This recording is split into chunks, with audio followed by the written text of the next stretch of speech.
సమైక్య పాలనలో కరెంటు కోతలు తప్ప అభివృద్ధి లేదన్నారు కేటీఆర్. 79 ఏళ్ల భారతదేశ చరిత్రలో రైతులకు 24 గంటల కరెంట్ ఇచ్చిన ఏకైక నాయకుడు కేసీఆర్ అని చెప్పారు. రైతులకు 3 గంటలు చాలని గతంలో చెప్పిన రేవంత్ రెడ్డి ఇప్పుడు రైతులకు రెయింబవళ్లు కరెంట్ ఇచ్చేందుకే రైతు డిస్కం తెచ్చామని కహానీలు చెబుతున్నారని మండిపడ్డారు.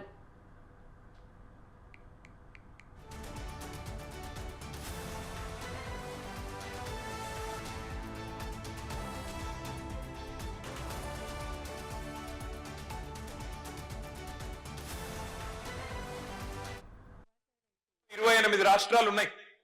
28 రాష్ట్రాలు ఉన్నాయి. కోట్ల మంది రైతులు ఉన్నారు.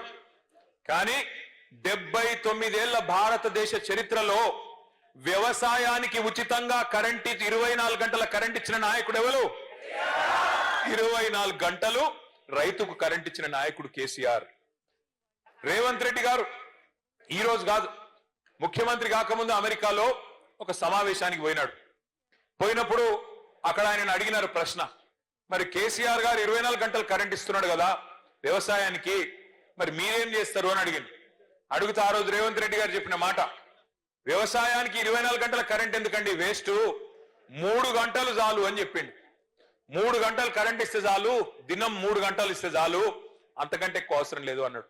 కానీ నిన్న ప్లేటు ఫిరాయించి మాట మార్చి ఏం చెప్తున్నాడు, 24 గంటల కరెంట్ ఇయనికే నేను రైతు డిస్కామ్ పెడుతున్నా, రైతుల కోసం ప్రత్యేకంగా ఎట్లయితే ఎస్పీడీసీఎల్ ఎన్పీడీసీఎల్ ఉంటుందో అట్లాగే కొత్త డిస్కామ్ పెడుతున్నా రైతులకు అంటున్నాడు. నేను ఒక్కటే మాట మిమ్మల్ని అడుగుతున్నా, రేవంత్ రెడ్డి చెప్పింది చేయడు, చేసేది చెప్పడు. ఆయన అలవాటు అది ఇప్పటికే అర్థమైంది మనందరికీ. కేసీఆర్ కళ్యాణ్ లక్ష్మి కింద ₹1,00,000 ఇస్తున్నాడని, తాము అధికారంలోకి వస్తే తులం బంగారం ఇస్తామని రేవంత్ రెడ్డి కోతలు కోశారన్నారు కేటీఆర్. తులం బంగారం దేవుడెరుగు, తెలంగాణ తల్లి కిరీటం వడ్డానం ఎత్తుకుపోయిన దొంగ రేవంత్ అంటూ సెటైర్లు వేశారు. ₹1,00,000 ఇస్తున్నాడు లగ్గం చేసుకుంటే ఆడపిల్లలు, నేను తులం బంగారం ఇస్తా అన్నాడా లేదా? అన్నాడా? తులం బంగారం ఇచ్చుడు కాదు, అగో తెలంగాణ తల్లి ఉన్నది అక్కడ, ఆ తల్లి నెత్తి మీద కిరీటం ఎత్తుకపోయిండు, వడ్డానం కూడా ఎత్తుకొని పోయిండు, అవి కూడా మాయం చేసిండు.